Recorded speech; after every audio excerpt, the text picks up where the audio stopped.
NCERT English classes. I am Manisha Srivastav. Today I am here to explain chapter 2 of the book Hornbill, which is for the students of class 11th.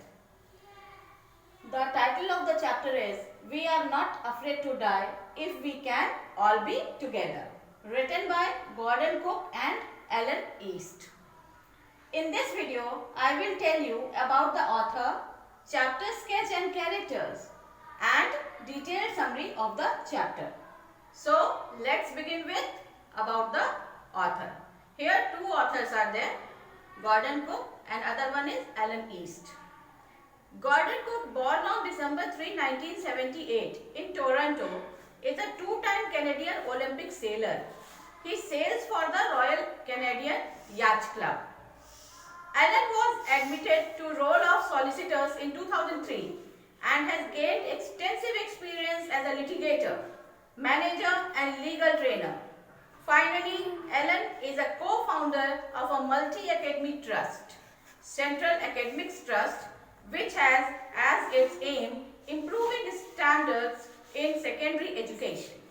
Now, moving to the next point, which is chapter sketch and characters. The chapter revolves around a part of the round-the-world voyage undertaken by the narrator and his family in a sailboat. It describes their thrilling journey across the sea and their close encounter with death during their voyage. The plot talks about their possible attempts to save their lives. Children, ये story है एक businessman की, जो कि एक इसका dream है कि वो पूरी दुनिया की सैर करना चाहता है शिप से अपनी बीवी बच्चों के साथ, जैसा 200 साल पहले जेम्स कुक ने किया था। वो उसको रिवाइज करना चाहता है और उसके लिए वो पूरी तैयारी भी करता है, अपना पूरा समय भी देता है। ये कहानी उनके स्ट्रेंथ और करेज को शो करती है कि जब उनका शिप परेशानियों में फंसता है, तूफान में फंसता है, तो उस वक्त वो अपना किस साहस से उसका सामना करते हैं और क्या पॉसिबल अटेम्प्ट्स करते हैं अपनी अपनी जिंदगी को बचाने के लिए। Now talking about the characters, 5 characters here. The first one is the narrator, जो कहानी सुना रहा है। He is a 37-year-old businessman. He wants to duplicate the round-the-world journey made by Captain James Cook 200 years earlier. He spends a long time improving his sea skills and finally begins his journey with his wife Mary, 6-year-old son Jonathan and 7-year-old daughter Suzanne. And second character is Mary. She is the narrator's wife. She supports her husband's dream and improves her sea skills. She joins her husband on their planned 3-year voyage. Third character is Larry Vigil, an American who joins the narrator and Mary at Cape Town to help them tackle one of the world's roughest sea. Fourth character, Herb Seiler, a Swiss who also joins them at Cape Town to help them cross the southern Indian Ocean. And their children, Suzanne and Jonathan, who are 6 and 7 years old. इन दोनों बच्चों ने इतने करेज का और optimism का परिचय दिया है, अपने फादर मदर को हिम्मत बंधाते हैं मुश्किल के समय में कि वी कैन डू इट, और बहुत ही पॉजिटिविटी का प्रदर्शन करते हैं और हिम्मत दिखाते हैं। Now I will tell you the detailed summary of the chapter.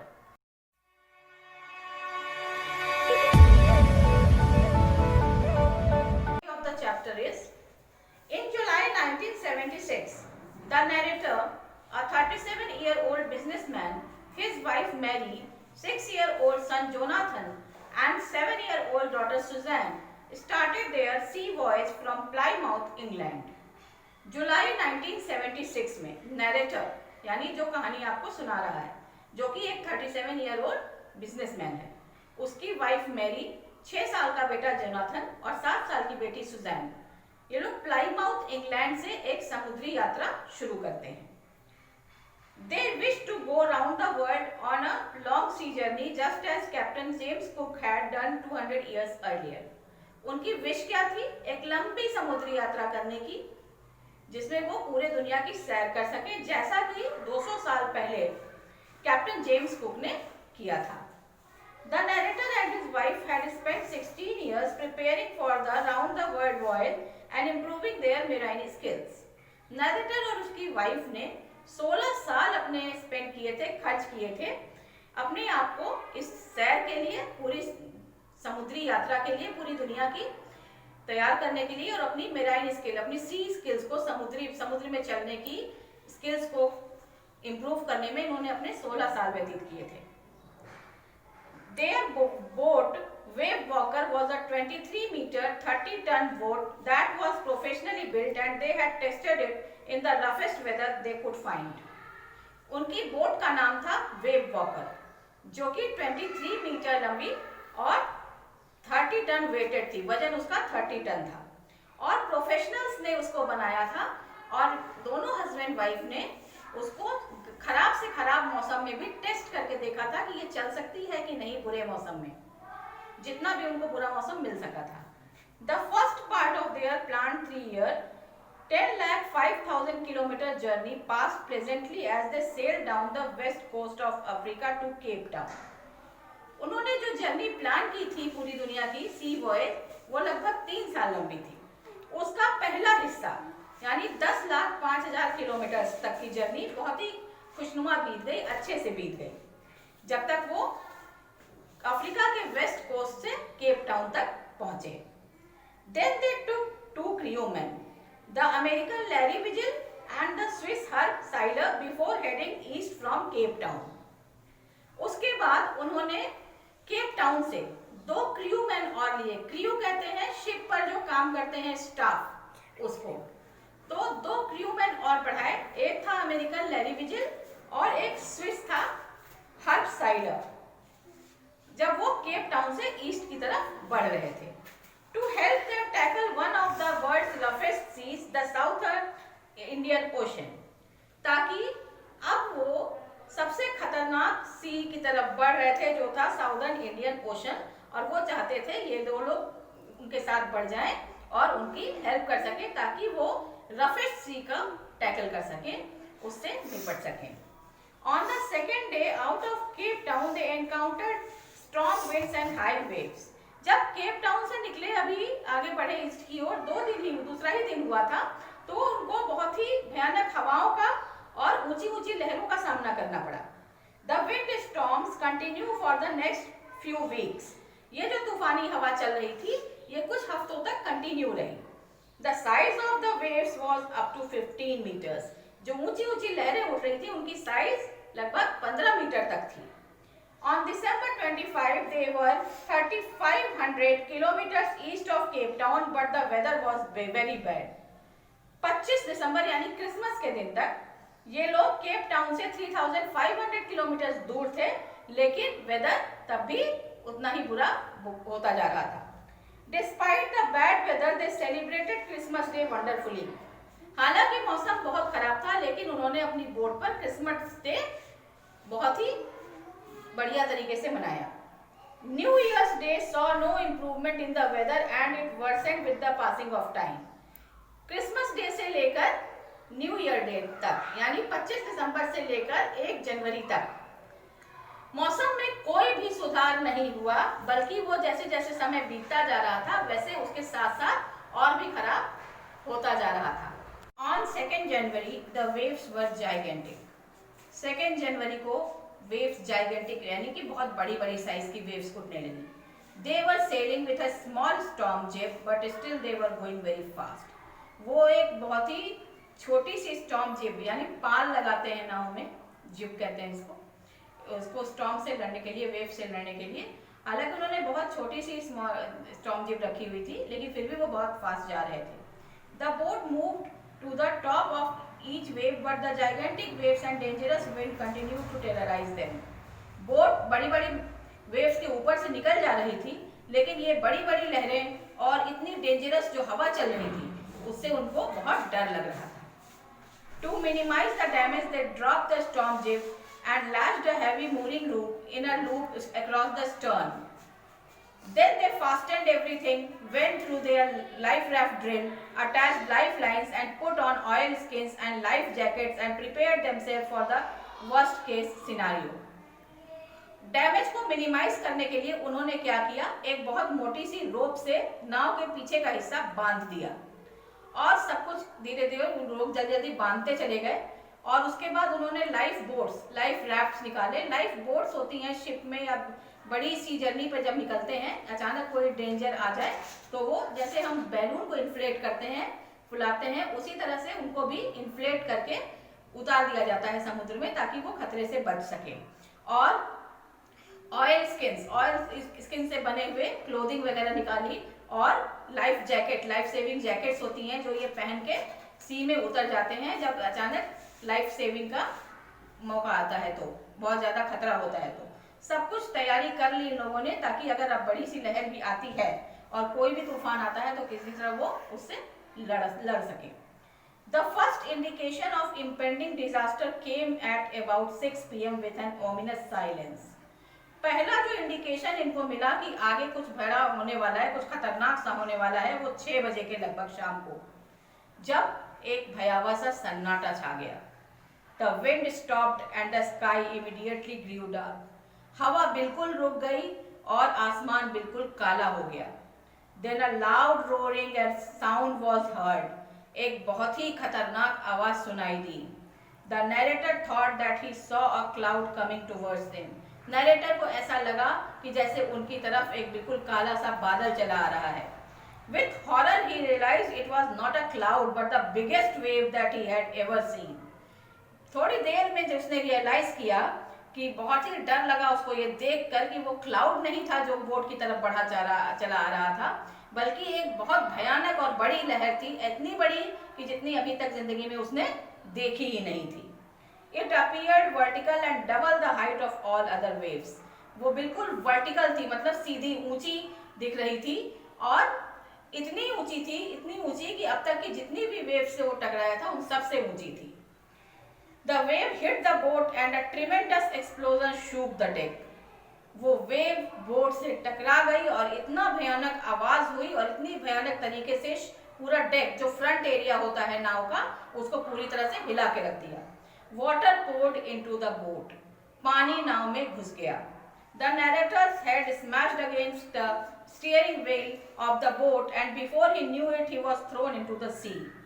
Narrator का सर नाव की स्टीयरिंग व्हील जो वो स्टीयर कर रहा था, चला रहा था, व्हील जो चला रहा था, उससे उसका सर टकरा गया और इससे पहले कि वो कुछ समझ पाता वो समुद्र में गिर चुका था। He thought that he was going to die but suddenly his head popped out of the water. उसको लगा कि अब वो मरने वाला है, लेकिन अचानक उसका सर पानी से ऊपर निकलकर तैरते हुए आ गया। He saw that the boat had almost capsized. उसने देखा कि उसकी बोट लगभग पलटने वाली थी। Suddenly a wave hurled it upright and the narrator was tossed into the boat. अचानक एक वेव ने उसको फेंका बोट को और वो बिल्कुल सीधी हो गई और नरेटर भी उछलकर बोट में वापस पहुंच गया। His left ribs were cracked. उसके लेफ्ट रिब्स कहते हैं जिसमें आपके लंग्स वगैरह ऑर्गन्स सुरक्षित रहते हैं, और वो लेफ्ट रिब्स बिल्कुल क्रैक हो चुके थे, टूट चुके थे।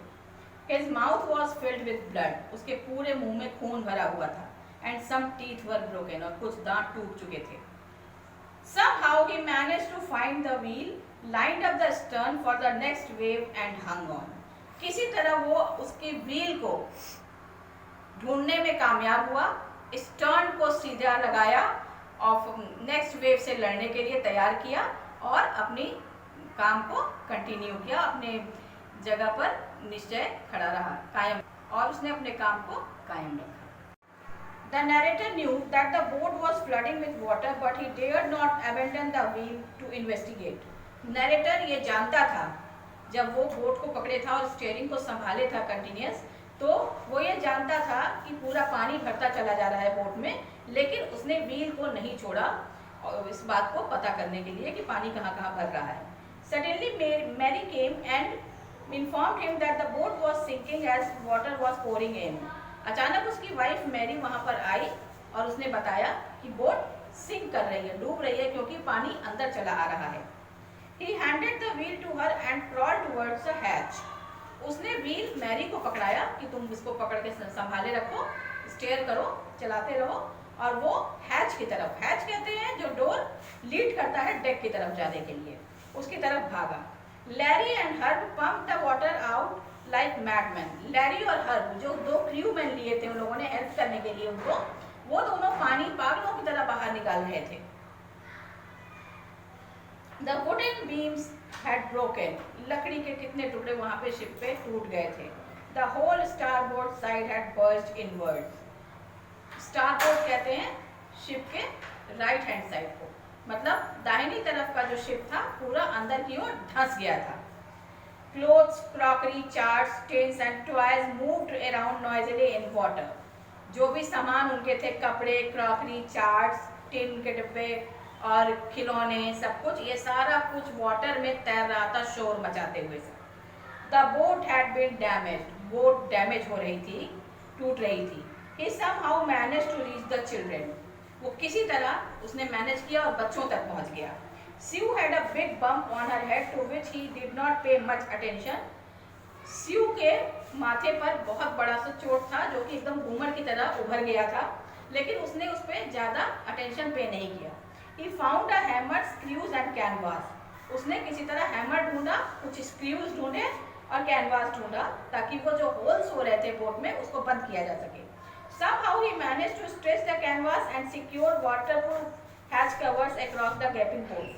किसी तरह उसने कैनवास खींचने को मैनेज किया और जहाँ जहाँ पे होल हो रहे थे बोट में वहाँ पर वाटरप्रूफ हैच कवर से उनको स्क्रू से, हैमर से ठोककर उस छेदों को बंद करने की कोशिश करी ताकि पानी और अंदर ना आए।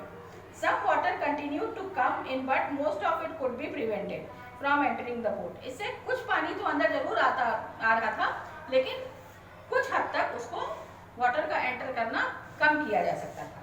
But this was not the end of their troubles. लेकिन ये अभी उनकी समस्याओं का अंत नहीं था।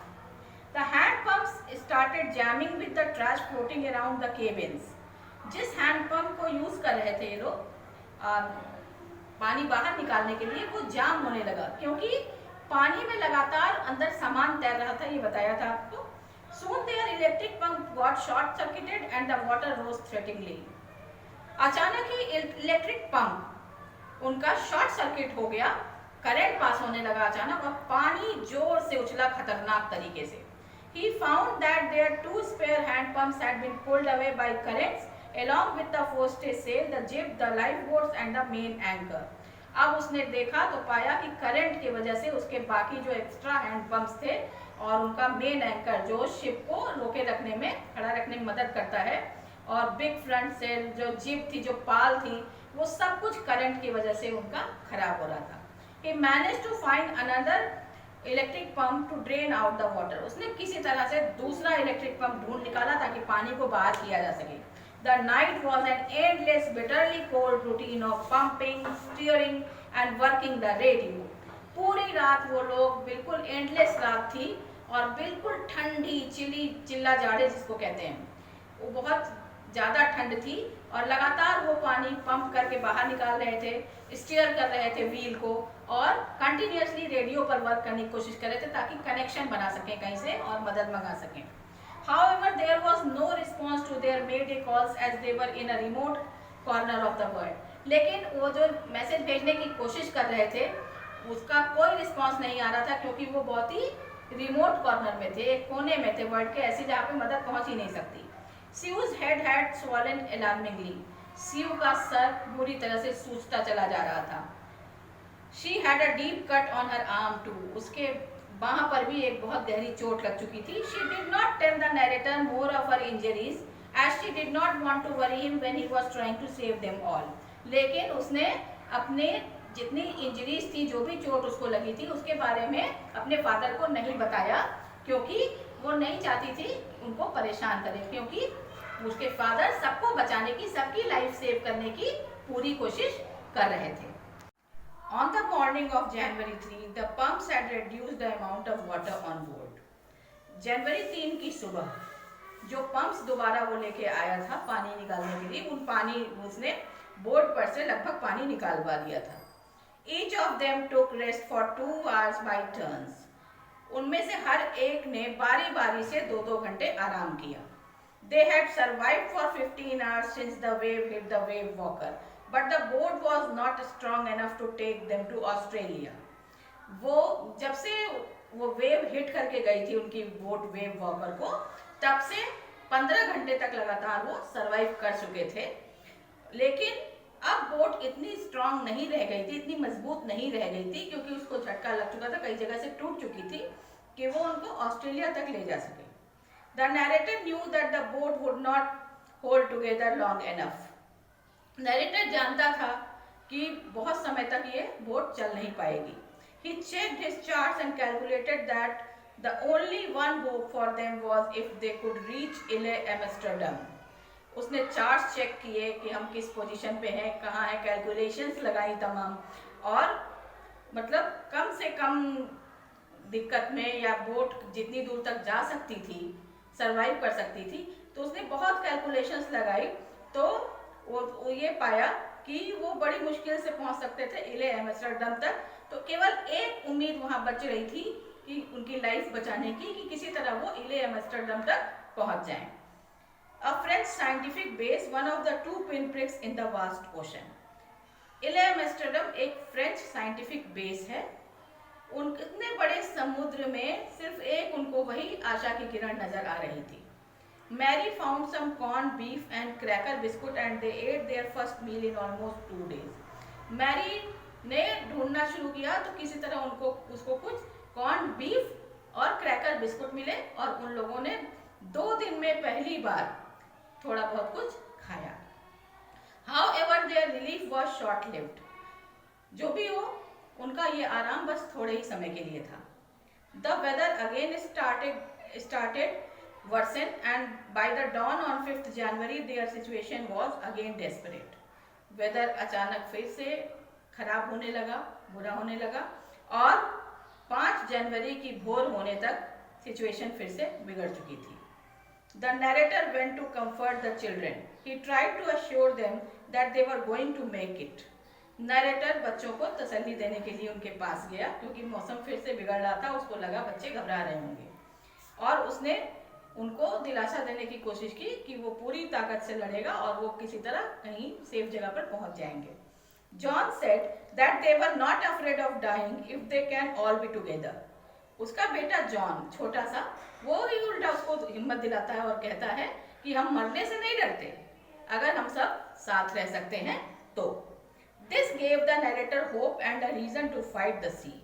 फैमिली का ये प्यार, बच्चे की इतनी हिम्मत पाकर अब नरेटर को दोबारा आशा मिली, और फिर एक कारण भी मिला कि वो वेव से लड़ सके, समुद्र से लड़ सके. He tried his best to protect the weakened starboard side of the boat. अब उसने स्टारबोर्ड, मैंने बताया था, right side of the boat, दाहिनी तरफ जो बोट का खराब हो चुका था, धंस चुका था, उसने उसको बचाने की पूरी कोशिश की. However, later in the evening, as more water came into the boat, they felt defeated again. इतनी सारी कोशिशें करने के बाद भी लेट शाम को बहुत सारा पानी नाव में आ गया, और फिर उनको लगा जैसे हम हार गए. On 6th January, the weather improved. 6 जनवरी को फिर थोड़ा सा मौसम इम्प्रूव हुआ, ठीक हुआ. The narrator again tried to calculate their position. आगे नरेटर ने फिर से अपनी पोजीशन, अपनी जगह का कैलकुलेशन करने की कोशिश की, पता लगाया कि हम लोग हैं कहाँ और अब कितनी देर में कहाँ पहुँच सकते हैं. While he was at work, Sue came to him and gave him a card. जब वो कैलकुलेशंस कर रहा था, चार्ट से और कैलकुलेशन से उलझा हुआ था, उसकी बेटी स्यू उसके पास आई और उसको एक उसने कार्ड दिया. She had drawn caricatures of Mary and the narrator. उसने मैरी और नरेटर का एक साथ पिक्चर्स, स्केचेस बनाए हुए थे, वो स्केचेस बने हुए कार्ड उसने नरेटर को दिए. The card said that she loved them both and hoped for the best. उस कार्ड में ये लिखा था कि वो अपने माँ पापा दोनों से बहुत प्यार करती है और आशा करती है कि जल्दी ही सब कुछ ठीक होगा. The narrator was filled with optimism. Somehow they had to make it. Narrator का हृदय आशा से भर गया, होप से भर गया. अपने बच्चों की हिम्मत देखकर, उनका करेज और ब्रेवरी देखकर वो खुशी से और होप से भर उठा. किसी भी तरह उसको ये करना ही था, इन परिस्थितियों से पार पाना ही था. The narrator made several calculations using a spare compass made some adjustments and asked Larry to steer a course of 185 degrees. Narrator ने बहुत सारे कैलकुलेशंस किए। अब वो दोबारा पूरी तरह से आशान्वित था अपने बच्चों की हिम्मत देखकर, और उसने सारे कैलकुलेशंस फिर से किए, एक स्पेयर कंपास यूज करके बहुत सारे एडजस्टमेंट्स किए, और उसके बाद जब सब कैलकुलेशंस उसने कर लिए तो लैरी विजिल को उसने कहा कि आप 185 डिग्री का एंगल लेते हुए स्टीयरिंग को चलाइए। Dejected he went down to his bunk and fell asleep. बिल्कुल थका हुआ था सा, वो जाकर अपने बंक में, अपने केबिन में जाकर फिर सो गया। उसने ये सोचा था और कहा था कि अगर 185 डिग्री का एंगल लेकर चलाया जाएगा स्टीयरिंग, तो फिर अगर वो लकी हुए तो 5 बजे तक उस आइलैंड पे, जिसकी उसको उम्मीद थी, इले एम्स्टर्डम, वहां पर वो पहुंच जाएंगे। It was about 6 PM when he woke up. लगभग 6 बजे थे शाम के जब उसकी दोबारा नींद खुली। He thought that they must have missed the island. उसको ऐसा लगा जैसे वो आइलैंड मिस हो गया, छूट गया। Just then John and Sue came to him and gave him a hug because he was the best daddy in the world. तभी उसके बच्चे स्यू और जॉन दोनों उसके पास आए, उसको हग किया, गले लगाया। क्यों? क्योंकि उनके हिसाब से अब वो दुनिया का बेस्ट डैडी था। The narrator was confused. Narrator confuse था। Sue announced that the island was just in front of them. Sue ने खुशी से कहा कि वो आइलैंड बस उनके सामने है। He rushed out to the deck and saw the most beautiful island in the world. वो दौड़ते हुए बाहर गया बोट के डेक पर और उसको दुनिया का सबसे खूबसूरत आइलैंड सामने नजर आया। क्यों था वो सबसे खूबसूरत आइलैंड दुनिया का? क्योंकि उसी आइलैंड ने इन सबकी जान बचाई। It was Ile Amsterdam, a piece of volcanic rock with little vegetation. वो Ile Amsterdam था, वॉल्केनिक रॉक का एक छोटा सा पीस जिस पर थोड़ा सा वेजिटेशन यानी हरियाली थोड़ी बहुत जहाँ पर नजर आ रही थी। When his feet touched land the next day, he thought of the cheerfulness and optimism of all the people on the boat, which made them pass through the worst stress. जब उसके पैर धरती से टच किए अगले दिन island पर, वो सोचा उसने उन लोगों की खुशी के बारे में, उन लोगों की आशा के बारे में जिन्होंने उनको पूरे रास्ते हिम्मत दी थी और खुश मिजाज बने रहे थे और पूरे यात्रा में एंथुसियाज्म के साथ उसके साथ लड़ते रहे और सारी जो बुरी से बुरी स्थिति उन लोगों ने पार कर ली और सबको सेफली वो आइलैंड पर ले गया। That's all about the chapter, children. Now I would like to highlight the values. Optimism, determination and willpower.